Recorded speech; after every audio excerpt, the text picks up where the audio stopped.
I have had a dysfunctional life since the time I was 18 months old. My mother was killed while I was between her and my father. It was a very tragic accident that destroyed many, many people's lives, most of all mine. I was removed from that environment, raised by a maternal grandmother. It was a house filled with anger and hostility. Going to church was something you did because you had to do it. In my teen years, I just never could get answers. And the biggest question I could never get answered is why? If there's a loving God, why did God take my mother? So I just kind of walked away from it. I've always excelled at everything I've done. I've always put every bit of energy I've had into growing in the materialistic world. But inside, I was very empty. It would come out in my relationships. It would come out in who I was. And every time the world kind of crumbled, I would run back to God, looking for God to fix this and try to create a relationship on, God, please, if you fix this for me, then I'll do this. And it doesn't work that way. So I would walk away from God again because I didn't think God cared about me. My whole life, I've strived to embrace everything except the things that really matter the most. As I rolled into this last year, I started to become very depressed because no matter what I would do in life, no matter how successful I could be with anything, I was never happy. I started to become more and more like the environment that I was raised in. I was empty. And I was empty to the point where I didn't want to live anymore. I just hurt so much. Well, I really appreciate Fred being willing to share his story, and we'll let you hear some more of Fred's story in just a little while. But some of you, as you were listening to that really connected with you because that's not just his story. A lot of that is your story as well. Maybe you haven't come to the point where you just wanted to end your life, but maybe you've come to the place, and maybe you're in the place right now where the hope is draining out of your heart very quickly, and you feel so empty, and you're just not sure how to move forward from this place. Well, today we're continuing this series called Chasing Happy, and we're talking about how we so often try to find happiness in all the wrong places, chasing after it down those dead-end streets. And today, as we continue this series, we want to answer one very big question, and the question is this: how do you find happiness when life doesn't turn out the way that you expected? How do you find joy when it seems like your life is falling apart? How do you find happiness when it seems like your life is one disappointment after another? You know, I was thinking about this question this past week, and one of the other pastors on staff told me about a news story in the news this past week about a museum that just opened actually a few days ago in Sweden. And this museum is called the Museum of Failure. And this museum is actually a collection of products that never quite got off the ground for one reason or another. In other words, companies invested millions of dollars and lots of time in creating these products, but for one reason or another, nobody really wanted them. I'll give you some examples. Here's the first example.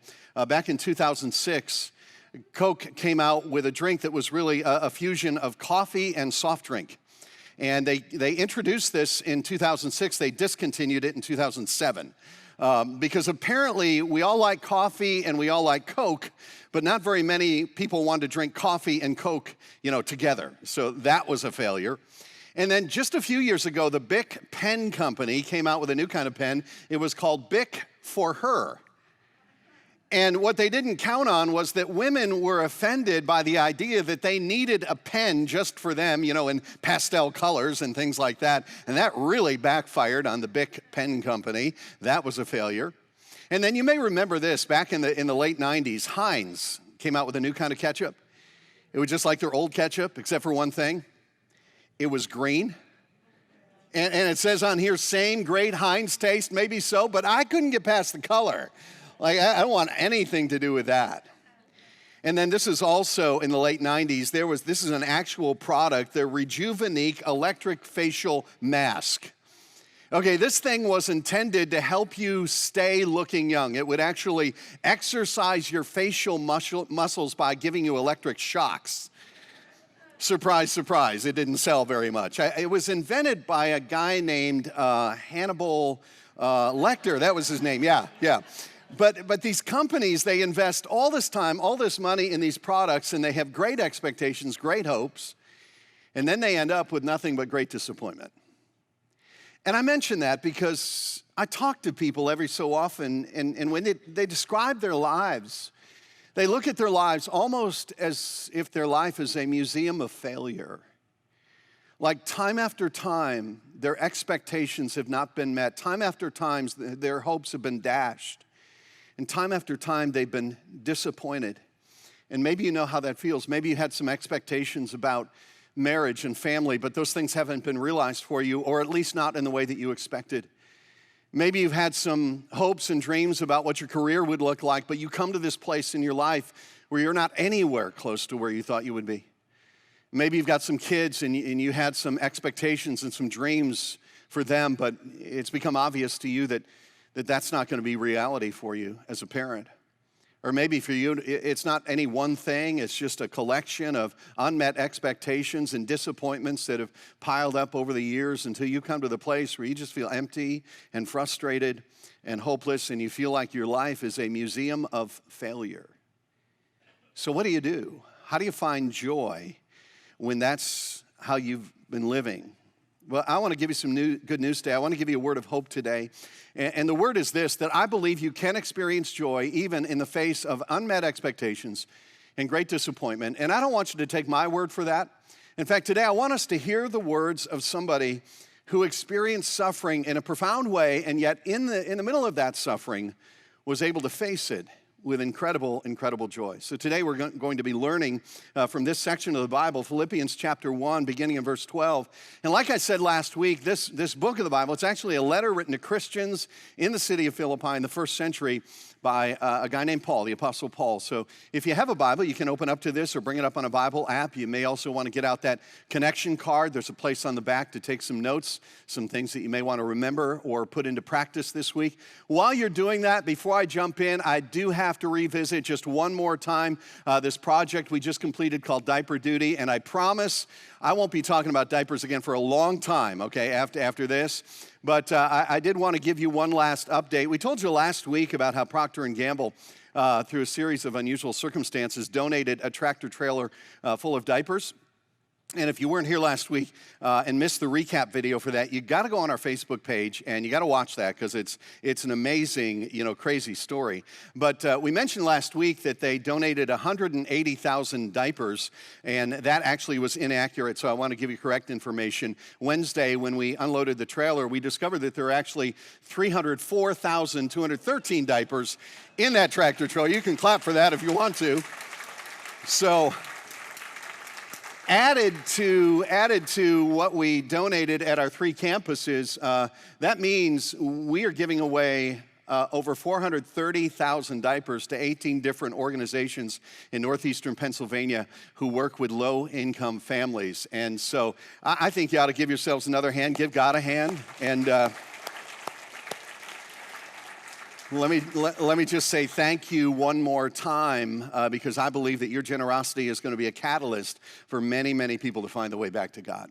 So let's jump back in. Let's jump in here, Philippians chapter 1, verse 12.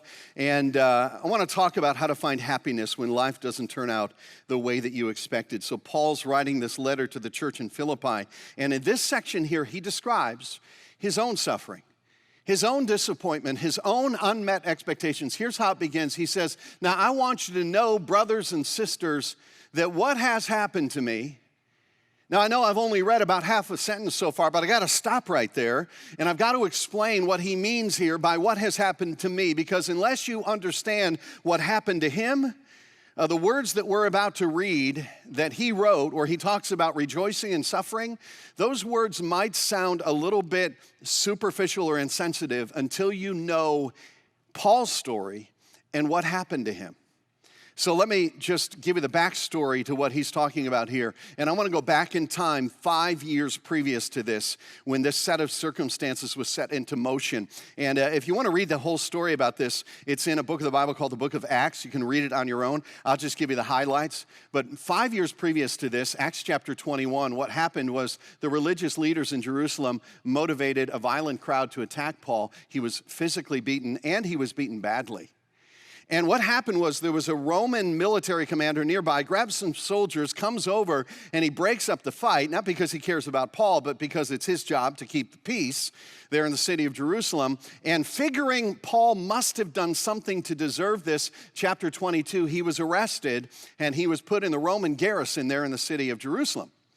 And while he's in there, believe it or not, next chapter describes how 40 men, a group of 40 men, conspire to kill him. In fact, they take a vow that they're actually not going to eat until they take his life. I mean, this was a messy situation. And their plan was this. They were going to go to the Roman commander and say, you know what? Why don't you let Paul go? He's a nice guy. Don't press charges. We're okay. And once he was released, then they were going to take him out. But the Roman commander gets wind of this plot, and so he decides that Paul is a little bit of a hot potato, so he gets rid of him, and he sends him to another city. He sends him to Caesarea to stand trial there. But Paul gets there and refuses to bribe the Roman governor, and he spends 2 years in prison because he knew he was innocent, wouldn't bribe the Roman governor, so he gets stuck there in jail for 2 years. Eventually, this governor dies. Another one takes his place, and in chapter 25, this new governor hears Paul's case, and after speaking to Paul, decides to send the case to Caesar himself, okay? Now, Caesar, a hearing before Caesar, that would be like the Supreme Court in our system of justice. So what Paul's got to do now is he's got to get to Rome. So here's what happens. On his way to Rome by ship, he is shipwrecked and stranded for 3 months on an island. He was bitten by a venomous snake, but survived.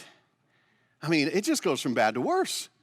About 3 months later, he finally gets picked up by another ship, makes his way to Rome. Chapter 28, after arriving in Rome, he is placed under house arrest while he waits 2 years for a trial before Caesar. I mean, I know this sounds like a country song, but this is exactly what happened to him. And it's while he's under house arrest there in the city of Rome that he writes this letter to the believers in the city of Philippi. And he writes this letter and he says to them, what has happened to me? Now that one phrase, that encompasses a whole lot of pain. He's beaten.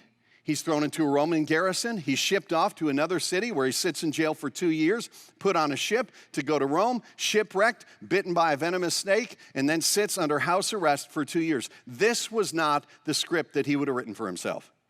His life was not living up to his expectations. So here's the question. How do you find happiness when life doesn't turn out the way you expected? And here's how. I think it all comes down to this. It comes down to what we see. If all we see is our immediate circumstances, if all we see is the pain and the injustice and the suffering, we will be discouraged. But if somehow we can find a way to step back and see the bigger picture, if somehow we can find a way to step back and see the God who is bigger than our circumstances and involved in our circumstances, that's where we find joy. In fact, let me summarize it for you this way. When you change what you see, you'll change how you feel. So if you want to change how you feel, you got to change what you see. Let me illustrate this idea in a way that hopefully will help you to remember it, okay? So I'm going to put some images up on the screen, and you try to guess what's in the picture. And just to make this a little bit more fun, we're going to make this interactive on every campus, okay? So here's the first picture. Turn to somebody next to you and tell them what you think is in this picture. Go ahead, just venture a guess. You might be completely wrong. Tell somebody next to you. What is that? All right, now let me zoom out. Yeah, it's the end of a tape dispenser. That's what that was, okay? Now you get how it works. Okay, let me show you another one. Turn to somebody next to you and tell them what that is. Go ahead, venture a guess. What do you think that is? All right, let me zoom out. It's on your feet. Yeah. Right there. Okay, I'll give you one more try. I get the sense you're not doing very well. Okay, what is that? Turn to somebody next to you. Tell them what you think that is, okay? I'll give you one more try. Go ahead, tell somebody. All right, one more time. Here we go. I'm going to zoom in. Yeah, it's a brass key. See, here's my point. Sometimes things can be very confusing until you step back and get a better look at them, and that is especially true when it comes to the pain in our lives. If all we do is look at the pain and the problems and the injustice that's right in front of us, we can get so discouraged. But when you begin to change what you see, you will begin to change what you feel. And the way to find joy in the middle of our circumstances is to step back and to get a bigger perspective. And instead of just seeing what the world is doing to me, I begin to see what God is doing through me and what God is doing in me, and that's what Paul does. So go back to verse 12. Here's what he says. Now I want you to know, brothers and sisters, that what has happened to me stinks. He doesn't say that. What has happened to me is unfair. What has happened to me is not what I expected for my life. He says this, what has happened to me has actually served to advance the gospel. He's stepping back, looking at all this pain, all this suffering, and saying, there's something bigger going on here. And then he goes on to get specific, verse 13. He says, as a result of my imprisonment, of my house arrest, it has become clear throughout the whole palace guard and to everyone else that I am in chains, not for a crime, but for Christ. By the way, the palace guard, also known as the Praetorian Guard, in some translations of the Bible it actually says that. The palace guard, or the Praetorian Guard, were an elite group of the best Roman soldiers in that day. And their primary responsibility was to protect the officials of the Roman government. But also, in addition to that, they had the responsibility as well of guarding some of the high-profile prisoners that were waiting for a hearing before Caesar. And as I mentioned before, when Paul spent those 2 years waiting for a trial in Rome, he was actually under house arrest. In fact, here's what it says specifically in Acts chapter 28. When we got to Rome, Paul was allowed to live by himself with a soldier to guard him. Now, in those days, they didn't have electronic ankle monitoring bracelets, and so when you were under house arrest, they put a guard there with you, and you were actually chained to the guard. And history tells us that a Roman soldier would be on duty for a 6-hour shift. And so for 6 hours, think about this, Paul had a captive audience. This is like every pastor's dream. Like they can't help but listen to him. And so over a 2-year period of time, there's this steady stream of soldiers from the palace guard who are there with Paul. And day in and day out, they hear him talk about his faith. And day in and day out, they look at his life and they see joy and they see hope in the midst of really unfair circumstances. And eventually, guess what happens? Some of them begin to believe. And then eventually they take the message and begin to spread that message throughout the Roman government. Because at the very end of Philippians, in the closing words, I want you to listen to this. Paul says this at the end of the letter. He says, greet all God's people in Christ Jesus. The brothers and sisters who are with me send greeting. All God's people here send you greetings, especially those who belong to Caesar's household. Now, how in the world did Christianity permeate Caesar's household, the most powerful man in the world? I'll tell you how it happened. A guy named Paul, through a set of unjust circumstances, ends up in prison, and instead of being bitter and instead of just giving up, he decides to step back, see a bigger picture, and expect God to do something really, really big. And he writes this letter to his friends in the city of Philippi, and he says, my brothers and sisters in Philippi, you're not going to believe this. God is so good. It's amazing. The Roman government is paying soldiers to listen to me. In fact, the Roman government is chaining them to me. Isn't this great? I'm rejoicing, he says, because he stepped back. He saw a bigger picture. Then he goes on to say this, verse 14, and because of my chains, in addition to that, most of the brothers and sisters, the other Christians, have become confident in the Lord and dare all the more to proclaim the gospel without fear. See, apparently a lot of other believers had been standing on the sidelines, but now that Paul was in prison, they had to step up to the plate. And they had to lead, and they were learning to be courageous, especially because they saw how courageous he was in everything that he had been through. And he says, this is a good thing. This is what has resulted from my imprisonment. Now, not everyone was doing this with good motives, because he goes on to write this. He says, it is true that some preach Christ out of envy and rivalry, but others out of goodwill. The latter, these guys, the Goodwill guys, they do so in love, knowing that I'm put here for the defense of the gospel. The former preach Christ out of selfish ambition, not sincerely, supposing that they can stir up trouble for me while I am in chains. See, here's what was happening apparently. There were other leaders out there who were jealous, perhaps of Paul's giftedness and his influence, and they saw his imprisonment as an opportunity to build a following for themselves, to make a bigger name for themselves, to maybe draw away some people who had been loyal to Paul. So here was Paul. He's not only in prison, wondering whether he's going to live and die. Now he gets reports that there are other leaders out there who are just trying to knock him down a few pegs so they can put themselves up a few pegs, and it's just so selfish. So what does he do? Does he whine and complain and get all upset? No. He takes a step back. He sees the bigger picture. Look at verse 18. He says, what does it matter? Like, who gives a rip? That's in the Greek. He says, the important thing is that in every way, whether from false motives or true, Christ is preached, and because of that I rejoice. He says, listen, I know their motives are wrong. I know they're just doing it to make my life more miserable, but that's okay because the message is still being communicated, and that's what's important because I'm not important. The message is important, and he's got this incredible perspective. Do you see what he's doing there? He's stepping back. He's looking at the big picture, not just focusing on the immediate circumstances at hand, but focusing on God's hand in his circumstances. And you know, there are times in life when we have to look beyond our immediate problems, and we have to step back, and we've got to see, and we've got to believe that even in the pain, even in the disappointment, even in the unmet expectations, God is still doing something good. It's like an old fable that I came across years ago. I think this makes the point very well. I'll just read it for you. It goes like this. The story is told of a king in Africa who had a close friend with whom he grew up. The friend had a habit of looking at every situation that ever occurred in his life, positive or negative, and saying, this is good. One day the king and his friend were out on a hunting expedition. The friend would load and prepare the guns for the king.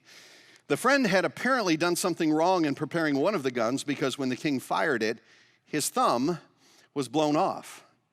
Examining the situation, the friend remarked, as usual, this is good. To which the king replied, no, this is not good, and sent his friend to jail. About a year later, the king was hunting in an area that he should have known to stay clear of. Cannibals captured him and took him to their village. They tied his hands, stacked some wood, set up a stake, and bound him to the stake. As they came near to set fire to the wood, they noticed the king was missing a thumb. Being superstitious, they never ate anyone that was less than whole. So untying the king, they sent him on his way. As he returned home, he was reminded of the event that had taken his thumb, and he felt remorse for the way he had treated his friend. He immediately went to the jail and said to his friend, you were right. It was good that my thumb was blown off. And he told his friend all about what had happened. He ended by saying, I'm very sorry for sending you to jail for so long. It was bad for me to do this. No, his friend replied, this is good. What do you mean, said the king. How could it be good that I sent my friend to jail for a year? His friend replied, if I had not been in jail, then I would have been hunting with you and the cannibals. Like that was the attitude of Paul. No matter what happened, he was saying, it's good. It's good. You know, God is going to do something good here. I'm confident of that. I know it's going to happen. Because he could see past his immediate circumstances, and he could see the hand of God at work. And I'll tell you what, you know, there have been times in my life, and I'm in junior varsity when it comes to suffering, I'll be honest with you, compared to what some of you have gone through. But there have been times in my life when I've been disappointed. Times in my life when life has not lived up to my expectations. But I've been around long enough now to know that I can look back years later and see with clarity that even in the disappointment, even in the unmet expectations, God was about doing something good. Now, I'm not promising that you'll see that in your life with your disappointments and your unmet expectations. There's no guarantee that it will all make sense in this lifetime. And sometimes what we have to do is we just got to step back and look in his direction and believe based on his heart and his character and history that even if we can't see it immediately, that God will do something good even in these very difficult circumstances. And Paul says, yeah, I'm in prison, but that's okay. You ought to hear about all the guards, all the palace guards that are coming to faith. And you ought to hear about all the believers who are more bold, and even the ones who are doing it for all the wrong reasons. The message is still getting out there. And in that, he says, I rejoice. Now remember something. He's under house arrest. He's awaiting trial. And he honestly does not know whether he's going to live or die. I mean, there is so much uncertainty in his future. And even then, even in spite of all that uncertainty, he still rejoices. Let me keep reading here. Verse 18. He says, I will continue to rejoice, for I know that through your prayers and the help given by the Spirit of Jesus Christ, what has happened to me will turn out for my deliverance. And he could mean his deliverance from prison, or he could mean his deliverance from this life by death. He says, I eagerly expect and hope that I will in no way be ashamed, but will have sufficient courage, so that now, as always, Christ will be exalted in my body. Listen to what he says. Whether by life or by death, because he doesn't know which it's going to be. And he says either way is okay with me. Life or death. All that matters is that Christ is exalted. Whether he's exalted in the way I live or exalted in the way I die, that's the thing that really matters. And then he goes on to say this in verse 21. For to me, to live is Christ, and to die is gain. It's a no-lose situation, he says. If I'm to go on living in the body, this will mean fruitful labor for me, yet what shall I choose? I do not know. I am torn between the two. I desire to depart and be with Christ, which is better by far, but it is more necessary for you that I remain in the body. Here's what he's saying. He's saying, I'm in the best situation possible. If I get to live, that means a few more years of serving Christ. A few more years of helping people find the way back to God. But if I die, then I step into the presence of my Savior and I feel his embrace, and that's even better. He says, either way I win. To live is Christ, to die is gain. Let me ask you a question. How do you rob the joy from somebody like that? You can't. You can't. Because their joy is not dependent on any of the passing circumstances of this life. And I believe this, if we could really understand the promise of eternity, if we could step back and somehow see through eyes of faith what God has prepared in eternity for his children, if we could somehow see that and grasp that, then all the difficulties and the pain and the injustice and the unmet expectations of this life would seem so insignificant to us. In fact, Paul writes something just like that in a different letter written to the Christians in the city of Corinth. He says, for our light and momentary troubles are achieving for us an eternal glory that far outweighs them all. So we fix our eyes, because if you want to change the way you feel, you got to change what you see. And when you change what you see, you'll change how you feel. So we fix our eyes.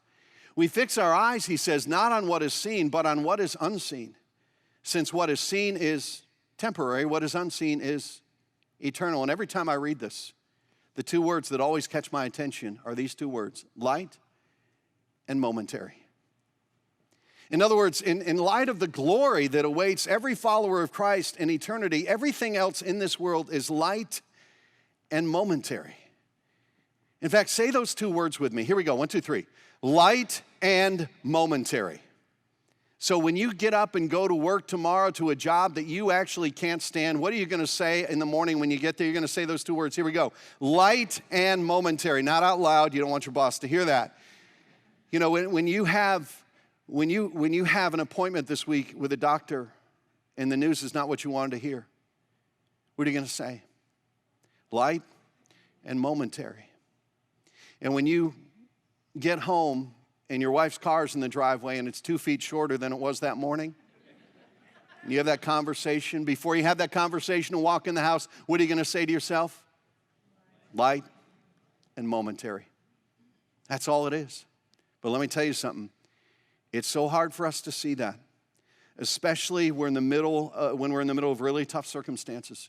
Because we can get so focused on what's right in front of us that we can't see what's out ahead of us.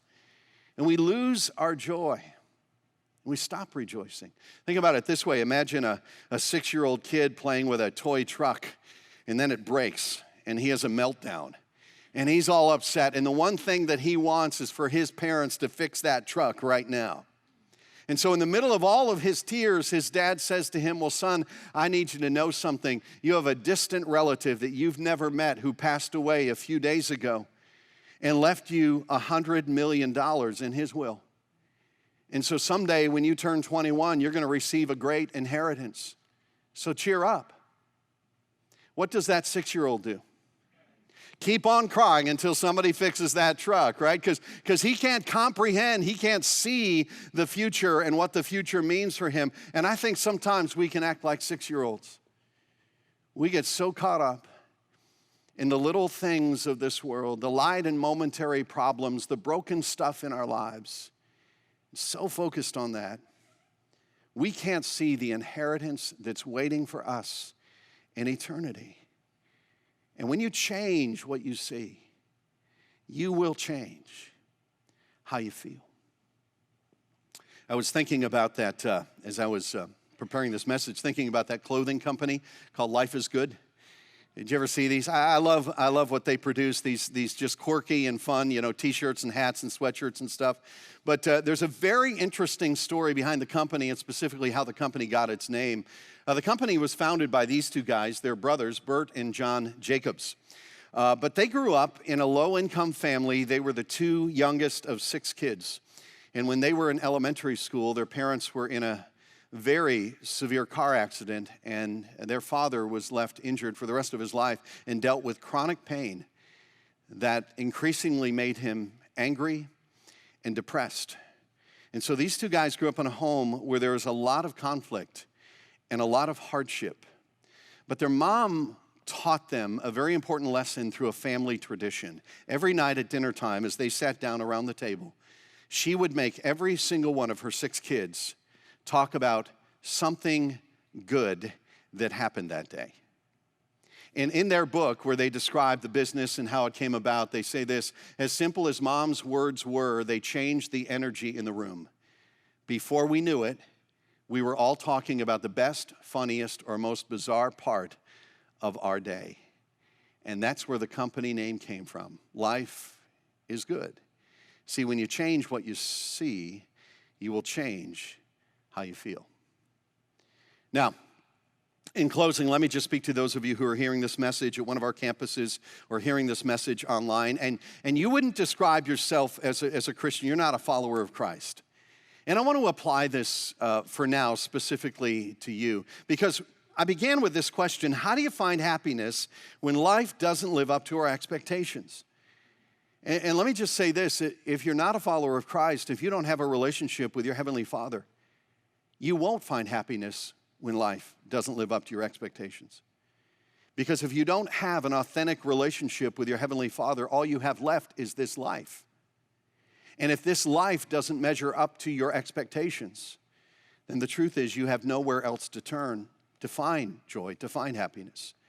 Because I think the only real joy in this life is a joy that's found outside of and beyond this life. It comes from knowing that you are loved authentically by the God who created you. It comes from knowing that every circumstance of your life is ultimately in His hands. It comes from knowing that there is an eternity waiting for you where every tear will be wiped away. And some of you here today may be living in a time of great difficulty and disappointment.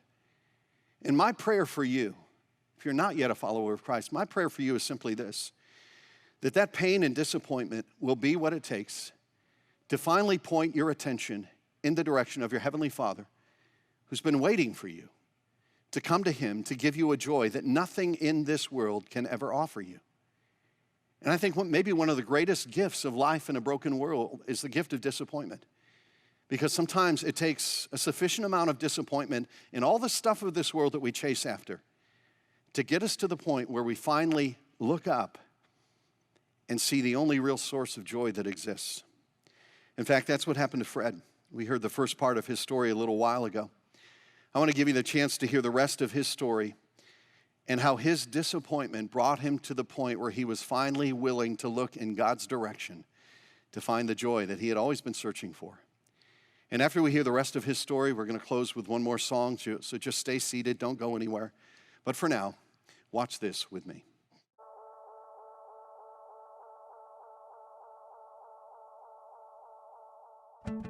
I didn't know if I had the energy. If I just gave up. I gave up on life. I gave up on everything. And my daughter's mother, she encouraged me very strongly to go to Parker Hill and just keep going. And I was at that point where I wanted to. And when I went to the first service, everything that was said that night is how I felt. And that labeled series, I just felt like it was me. Like it was stamped on my forehead that I was divorced and that I was dysfunctional and I was no good, and all the things that I heard as a kid just really echoed. I don't have a happy ending story for everybody to say, this is where I was and Jesus came into my life and now I'm in such a better place, because all the problems didn't go away. Some of them got worse. But Jesus didn't go away either. I know he's there. And I know that there's got to be a reason for everything that's happened. And I can either choose to listen or I can choose to try to control my destiny. And the one thing I've done my whole life was try to control my destiny. And I've never felt good inside. Building a new life, and it's a new life that's very focused on how does God fit into life. It wasn't that God wasn't in my life, it wasn't that I didn't believe in God, but God didn't have a role or place. But I've come to believe one thing. I stood and said that I put my trust in Jesus Christ, and I accept him as my Savior. And that's unconditional. I believe that God's got a plan for me. I don't know what it is. I really wish he would share it with me soon. But I spend each day just trying to listen and look for clues of where he wants me to go.